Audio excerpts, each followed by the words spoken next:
Mon père et mon papa, un film belge de Gaston Schoukens, avec dans les rôles principaux Blanche Montel, Alice Tissot, Christelle Dor, Jules Berry et Gustave Libaud. Le sujet: en Belgique, un riche bourgeois, Jules Berry, a eu une fille d'un premier amour qu'il a certes reconnue, mais dont il s'est toujours désintéressé. Il l'a confiée aux bons soins d'un modeste horticulteur, Gustave Libaud.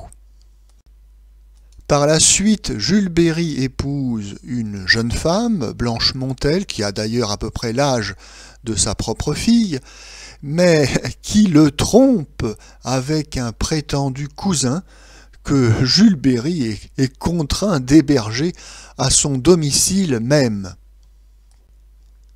C'est ainsi que Jules Berry, afin de faire cesser cette situation aussi scandaleuse qu'humiliante pour lui, a l'idée de faire revenir auprès de lui sa fille, dont il s'était désintéressé jusqu'alors.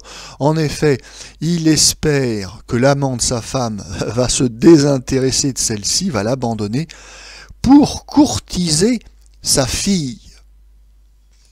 Notre avis, Gaston Schoukens fut pendant toute l'entre-deux-guerres, c'est-à-dire pendant près de 20 ans, le réalisateur populaire numéro 1 en Belgique.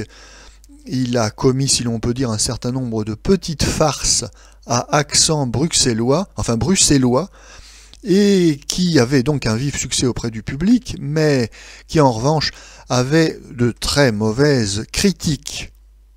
En effet, ces petites comédies sont souvent bébêtes et tournées d'une manière très scolaire et conventionnelle. Mon père et mon papa est plus du théâtre filmé que du vrai cinéma. Il s'agit de l'adaptation d'une pièce de théâtre qui s'appelait Marie-Rose et qu'on a préféré rebaptiser Mon père et mon papa, allusion à un film de Henri Roussel de 1934 qui s'appelait Arlette et ses papas. Dans ce film, René Saint-Cyr avait deux papas, déjà Jules Berry et puis également Max Derly. Alors, ce film français était assez scabreux, puisqu'en réalité, Jules Berry succombait au charme de sa fille, René Saint-Cyr, et ce n'est qu'après avoir commis l'irréparable qu'on nous annonçait, pour amadouer la censure certainement, qu'en réalité Jules Berry n'était pas le vrai père de René Saint-Cyr. Le film belge ne reprend pas l'ambiguïté scabreuse du film français, mais là également on retrouve donc une petite jeune fille qui a bien deux papas, de nouveau Jules Berry, et Gustave Libaud qui est une célébrité en Belgique et qui a d'ailleurs l'habitude de travailler avec le réalisateur Gaston Schoukens. On doit à ce tandem un certain nombre donc de petites comédies, En avant la musique en 1935, C'était le bon temps en 1936, Bosmans et Coppenole, et Gardons notre sourire.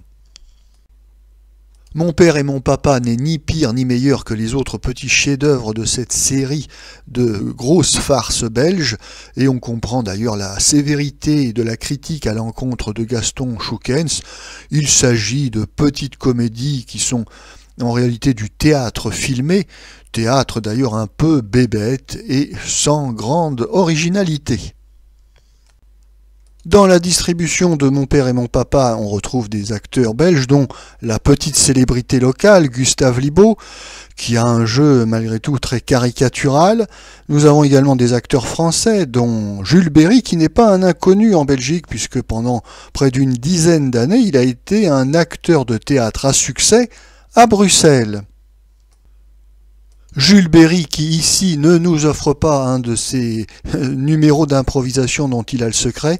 Il faut dire que cette petite pièce de théâtre n'est pas très intéressante et n'incite pas à la fantaisie créatrice d'un Jules Berry, ma foi, qui s'en tient à sa partition et qui joue relativement sobrement. Il faudra donc s'en contenter.